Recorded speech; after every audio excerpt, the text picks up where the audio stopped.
Dalam dunia yang semakin dipenuhi dengan aksi kejahatan yang menyeramkan, kita tidak bisa mengabaikan fakta bahwa kekerasan terus mengancam kehidupan kita sehari-hari. Baru-baru ini kejadian memilukan dari seorang dukun di Banjarnegara yang membunuh 12 orang secara sadis. Kejahatan semacam ini memunculkan pertanyaan tentang apa yang mendorong seseorang untuk melakukan tindakan sedemikian.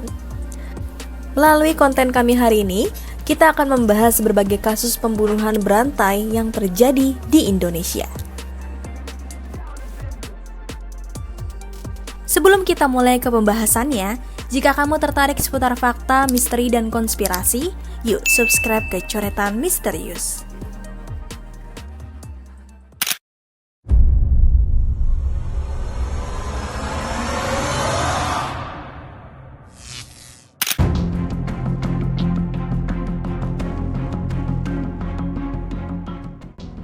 Nomor 1. Dukun Banjarnegara. Kasus pembunuhan berantai baru-baru ini terbongkar di Banjarnegara. Seorang dukun yang mengaku bisa menggandakan uang telah membunuh 12 orang.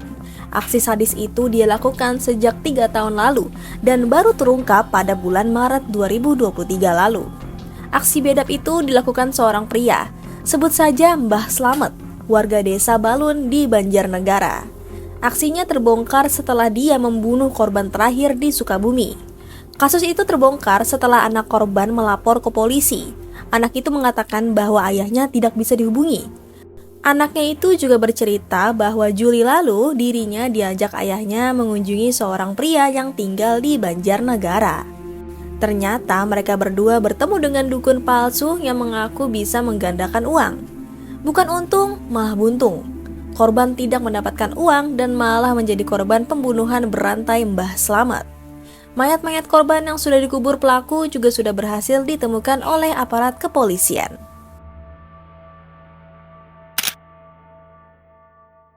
Nomor 2. Wawon CS. Pembunuhan berantai atau serial killer kembali terungkap pada awal Januari 2023 lalu. Kali ini, Wawon dan teman-temannya yaitu Solihin dan Dede dengan tega menghabisi 9 orang. Bahkan mereka tega membunuh mertua dan istri dari Wawon.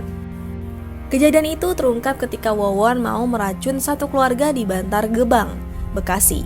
Namun aksinya terlanjur tercium aparat kepolisian. Polda Metro Jaya telah memastikan kasus keracunan di kota Bekasi adalah pembunuhan berantai. Para pelaku diduga melakukan perbuatan ini untuk mendapat keuntungan materi. Kapolda Metro Jaya Irjen Pol Fadil Imran mengatakan, ketika tersangka bekerja sama untuk menipu seseorang dengan janji bisa menggandakan uang.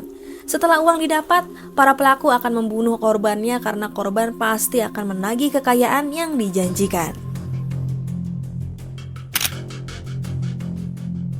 Nomor 3. Robot Gedek. Cerita pembunuhan sadis yang dilakukan robot gedek sempat membuat geger warga Jakarta pada 2007.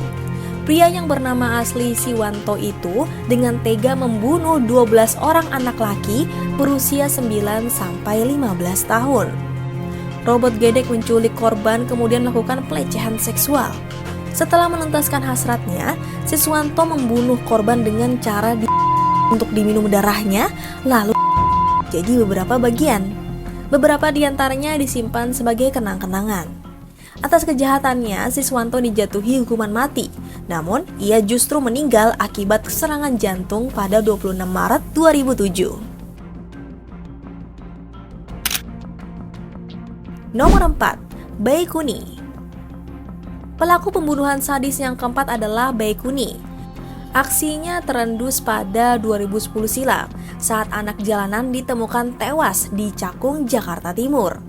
Baikuni yang dikenal dengan sebutan Babe merupakan gelandangan yang telah membunuh 7 pengamen jalanan di bawah umur. Rata-rata korbannya berusia sekitar 9 hingga 12 tahun. Dari pengakuannya, pembunuh berantai asal Magelang ini memiliki pengalaman disodomi secara paksa oleh seorang preman. Hal itulah yang mendorong Baikuni melakukan hal sama pada korban. Ketika ingin memuaskan hasrat, Baikuni akan memilih satu dari anak jalanan yang dipeliharanya. Apabila anak tersebut menolak, Baikuni tak senggan mengikat dengan rafia. Korban akan setelah tak bernyawa, kemudian menggunakan golok untuk menghilangkan jejak. Atas aksi yang dilakukannya sejak tahun 1998 hingga 2007, Baikuni dijatuhi hukuman mati.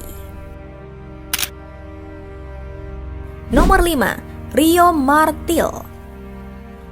Rio Alex Bulo merupakan seorang pembunuh berantai di Indonesia yang dikenal dengan nama Rio Martil. Julukan itu diberikan karena Rio menghabisi nyawa korban dengan cara memukul kepala menggunakan martil. Modus dari kejahatan Rio adalah menawarkan bisnis kepada pemilik rental mobil untuk mengambil alih kendaraan korban.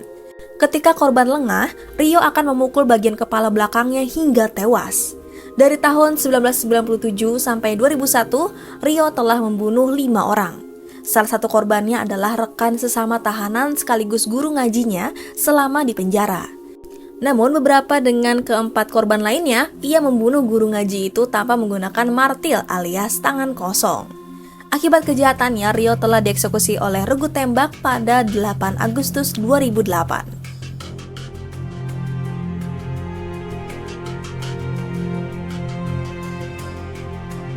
Itulah kisah pembunuhan berantai yang sadis di Indonesia. Mari kita terus waspada dan bersatu dalam upaya mencegah kejahatan semacam ini terjadi di masa depan. Jangan lupa share konten ini untuk pengetahuan kepada orang-orang di sekitar kita, agar kita semua dapat lebih waspada dan berkontribusi dalam membangun masyarakat yang lebih aman. Jangan lupa untuk subscribe channel Coretan Misterius agar kalian tidak ketinggalan video-video menarik tentang hal-hal fakta misteri dan konspirasi lainnya.